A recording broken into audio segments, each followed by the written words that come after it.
Aujourd'hui, je vais vous parler de 3 livres de la rentrée littéraire 2018 qui parlent de femmes inspirantes. Je vais vous parler d'abord de La tristesse des femmes en mousseline de Jean-Daniel Balthazar aux éditions Calman Lévy. C'est sorti le 16 août 2018. Dans ce roman, on va suivre Paul Valéry à 2 époques de sa vie. En 1945, qui est le présent du livre, et à la fin du 19e siècle, vers les années 1894, etc., à l'époque où il a rencontré Berthe Morisot et toute la communauté artistique de cette époque. C'est Stéphane Mallarmé en 1894 qui introduit Paul Valéry à cette communauté. Paul Valéry va rencontrer Berthe Morisot, mais il rencontrera aussi Édouard Manet, Charles Baudelaire je ne crois pas, mais on en parle dans le livre, Auguste Renoir, Degas, Claude Monet, Georges Clemenceau, et aussi des critiques et collectionneurs d'art comme Duret ou Mirbeau. On découvre cette communauté avec Paul Valéry, donc ne vous inquiétez pas si tous les noms que je cite ne vous parlent pas. Paul Valéry va rester très marqué par sa rencontre avec Berthe Morisot, qui est une femme très mystérieuse et assez magnétique. C'est en tout cas comme ça qu'elle est présentée dans le livre. À la mort de Berthe Morisot, Stéphane Mallarmé va donner à Paul Valéry un carnet intime appartenant à Berthe. Une grande partie du livre est la retranscription de ce carnet. Il y a beaucoup d'allers-retours temporels entre 1945 et 1894, enfin la fin du 19e siècle. J'ai moins aimé les passages en 1945, dont je n'ai pas forcément compris la portée, l'intérêt. En 1945, on est dans la tête de Paul Valéry. L'auteur emploie la troisième personne, du pluriel et du singulier, le nous et le on. Pour faire parler Paul Valéry, c'est assez étrange. Et comme je l'ai dit, je n'ai pas vraiment compris pourquoi. Ça donne l'impression que Paul Valéry est vraiment très imbu de lui-même. Je ne connais pas beaucoup ce personnage, cet écrivain, donc là, je vous avoue, je sais pas quoi vous dire. Pour le reste, la découverte de Berthe Morisot et des artistes de l'époque, ça m'a vraiment passionné, ça m'a beaucoup plu. Si vous ne connaissez pas Berthe Morisot, c'est une peintre impressionniste qui est considérée comme une des plus grandes peintres françaises impressionnistes du 19e siècle. Elle a été une des élèves du peintre Corot, notamment, et elle a été modèle pour beaucoup de tableaux d'Édouard Manet. C'est notamment comme ça qu'on la connaît. Il y a l'autoportrait de Berthe Morisot. Il y a le balcon sur lequel elle est assise au balcon, je suis sûre que vous connaissez ce tableau. Et il y a un tableau qui est un peu moins connu, mais qui est celui qui porte un peu l'histoire du roman. C'est le tableau qui s'appelle Le Repos et qui fait poser énormément de questions, des questions dont on n'a toujours pas les réponses, sur la relation entre Berthe Morisot et Édouard Manet. Lorsqu'Édouard Manet rencontre Berthe Morisot, il est déjà marié.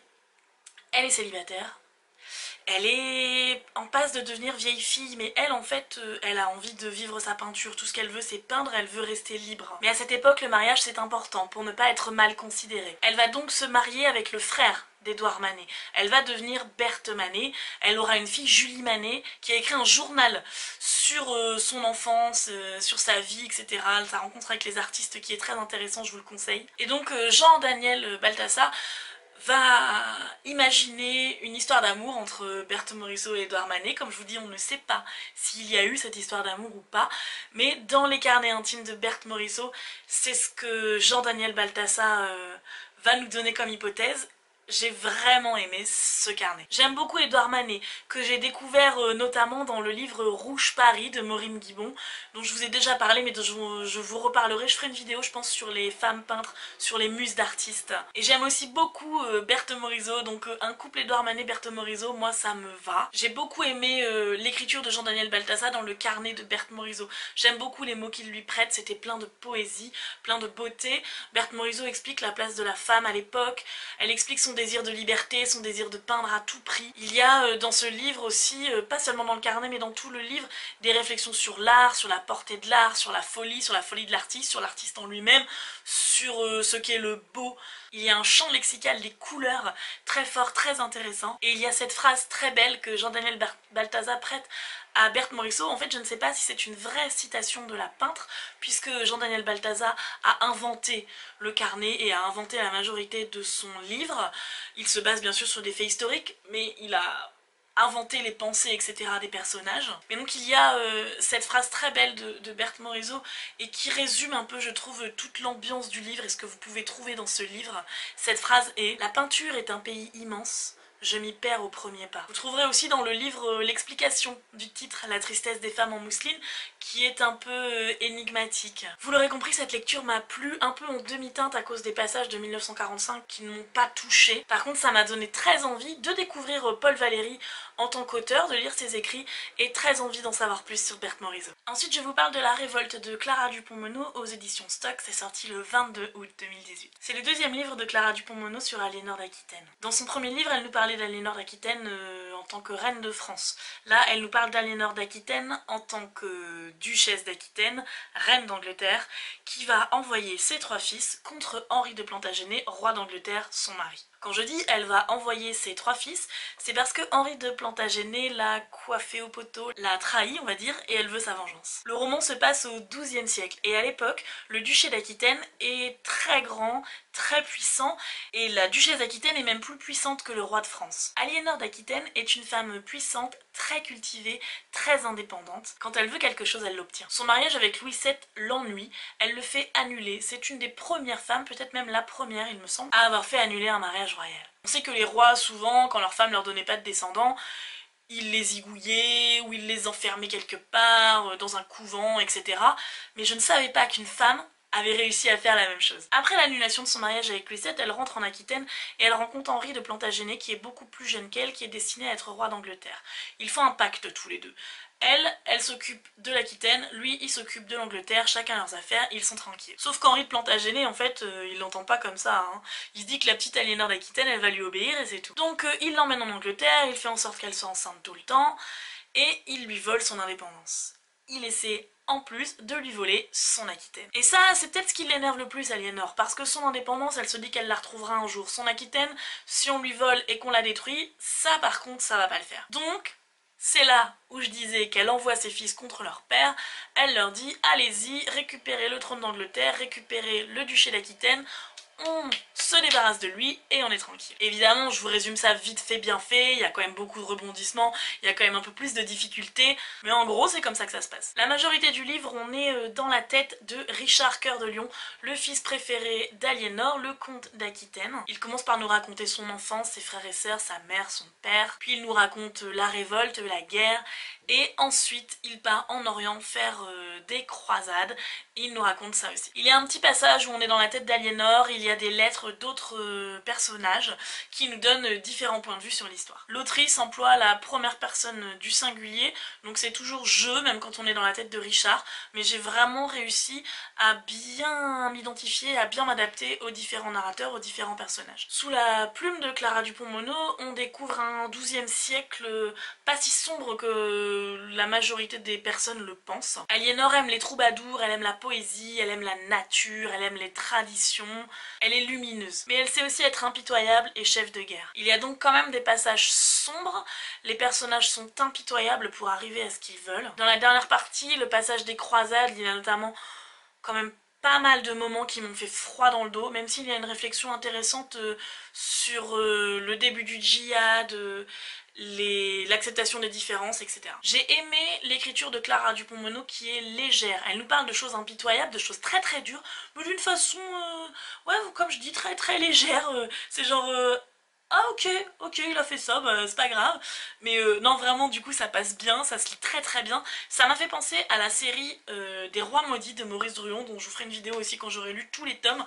C'est-à-dire, grand roman d'aventure, l'histoire française, on ferme les livres et on se dit mais en fait l'histoire française c'est génial, je vous jure vraiment, roman d'aventure. Il y a des rebondissements, des trahisons, ça va à un rythme de fou, on ne s'ennuie pas une seule seconde. J'ai beaucoup aimé ce livre, je l'ai dévoré en quelques heures, je vous le conseille fortement, ou si le personnage d'Aliénor d'Aquitaine et la guerre ne vous intéresse pas, je vous conseille au moins l'autrice, je vous conseille de vous pencher sur un de ses livres parce que moi, je vais regarder ce qu'elle a écrit d'autre, j'ai envie d'en lire un autre. Et enfin, je vous parle d'un de mes derniers gros coups de cœur qui est en fait sorti à la rentrée 2017, mais il vient de sortir chez le Livre de Poche, donc je le mets quand même dans cette vidéo. C'est Gabrielle de Anne et Claire Berest. On suit dans ce livre l'histoire de l'arrière-grand-mère de Anne et Claire Berest, qui est Gabrielle Buffet-Picabia. Gabrielle Buffet-Picabia a été la muse de Picabia, son mari. Dès le premier jour où elle l'a rencontré, la première nuit, elle l'a débloqué dans son art. Il était à l'époque peintre impressionniste et il deviendra un précurseur de l'art abstrait, du cubisme. Il participera aussi au dadaïsme, au surréalisme. Ce sera une grande figure de l'art du XXe siècle. Lorsque Gabrielle rencontre Picabia, elle a 27 ans, elle est toujours célibataire, elle vit seule à Berlin, elle fait des études de musique et c'est déjà pour l'époque quelque chose de très indépendant et de très rare pour une femme. Gabrielle, c'est un esprit libre, elle vit pour la musique, elle pense musique, elle respire musique, elle est un peu comme une note, elle suit les partitions mais elle aime laisser libre cours à son imagination. Gabrielle sera aussi la muse de Marcel Duchamp, c'est elle qui présente Marcel Duchamp à Picabia. Il y aura une grosse collaboration entre les deux artistes et en fait Marcel Duchamp est amoureux de Gabrielle. Il va y avoir un espèce de ménage à trois entre Picabia, Marcel Duchamp et Gabrielle. Marcel Duchamp, vous le connaissez sûrement avec La Pissotière, on nous apprend ça en cours d'art dès le collège. Moi par exemple, cette œuvre de Marcel Duchamp, c'est quelque chose, le ready-made en fait, c'est quelque chose que je n'ai jamais compris, que je n'ai jamais apprécié, comme l'art abstrait, le cubisme, etc., l'art du 20e, c'est quelque chose qui m'a jamais touchée. Et dans ce livre, on nous explique, les autrices nous expliquent les démarches artistiques et j'ai vraiment appris à apprécier cet art, au moins en comprenant la démarche artistique. Ça, c'est un point que j'ai trouvé très intéressant dans le livre. Un des tableaux de Marcel Duchamp, Nu dans l'escalier, a été inspiré par Gabrielle Buffet et Paysage fautif est aussi un tableau qu'il a fait pour elle. Je vais vous le mettre en photo, mais je vous l'explique. En fait, c'est un ruban de velours avec une traînée de sperme. Voilà. C'est un cadeau qu'il a fait à Gabrielle. Très romantique. Donc on suit toute cette communauté artistique, on suit Gabrielle de sa rencontre avec Picabia jusqu'à la guerre de 1914. Ils sont en France, c'est l'effervescence artistique, etc. Et puis donc 1914, la guerre arrive. La guerre arrête tous les arts, arrête tout en fait, pas que les arts, arrête la vie. C'est une grosse coupure dans la vie des artistes de l'époque. Ça me rappelle d'ailleurs que je ne vous dis pas, mais toute cette bande-là était très amie aussi avec Guillaume Apollinaire. Guillaume Apollinaire était peut-être le meilleur ami de Gabrielle Buffet. Donc en 1914, Guillaume Apollinaire va partir à la guerre. Picabia, Duchamp et Gabrielle Buffet vont partir aux États-Unis. Picabia et Duchamp sont des stars aux États-Unis à l'époque, alors que leur art ne fonctionne pas trop en France, donc ils partent là-bas, et après la guerre, ils reviendront. Je passe tout vite sur ça parce que je ne veux pas vous raconter tout le livre. Aux États-Unis, Gabrielle Buffet découvrira le jazz, ça deviendra sa drogue. Elle qui a, après sa rencontre avec Picabia, arrêté ses études de musique, arrêté la musique pour se consacrer entièrement à son mari. Je l'ai déjà dit, je crois, ce livre a été un énorme coup de cœur. Lorsque je note mes livres sur Goodreads par exemple, après les avoir lus, je me demande, je me dis, bon alors, qu'est-ce qui m'a déplu dans ce livre ? Rien ne m'a déplu dans ce livre. Les autrices écrivent le récit au présent, donc on est plongé vraiment dans le monde et dans l'époque. L'écriture est pleine d'émotions, il y a parfois des passages où les deux sœurs insèrent leurs réflexions à la fin des chapitres, insèrent des petits dialogues qu'elles ont dû avoir quand elles ont écrit la vie de leur grand-mère. J'ai adoré ça. Elles citent énormément leurs sources, moi je trouve ça vraiment très intéressant dans les ouvrages avec une base historique, j'aime qu'on me cite les sources. Et j'ai été subjuguée, emportée par cette femme, par ce personnage. Et j'ai aimé en apprendre plus sur la communauté artistique du XXe siècle, sur Marcel Duchamp, sur Francis Picabia, sur Guillaume Apollinaire. Le roman se termine à la naissance du grand-père des autrices. Après, elle nous explique la fin de la vie, le décès de Gabrielle, mais on arrête d'avoir vraiment tous les détails de sa vie, de lire tout ce qu'elle a fait au jour le jour, etc. Et tout ce que je sais, c'est qu'à la fin du livre, j'en voulais plus. Donc si vous avez envie d'être inspiré par des personnages historiques de femmes libres d'esprit, indépendants, forts, je vous conseille l'un de ces 3 livres. Je vous retrouve très vite pour une nouvelle vidéo. N'hésitez pas à me dire en commentaire si vous avez lu certains des livres dont je parle, si les personnages dont je parle vous inspirent, et surtout, restez curieux.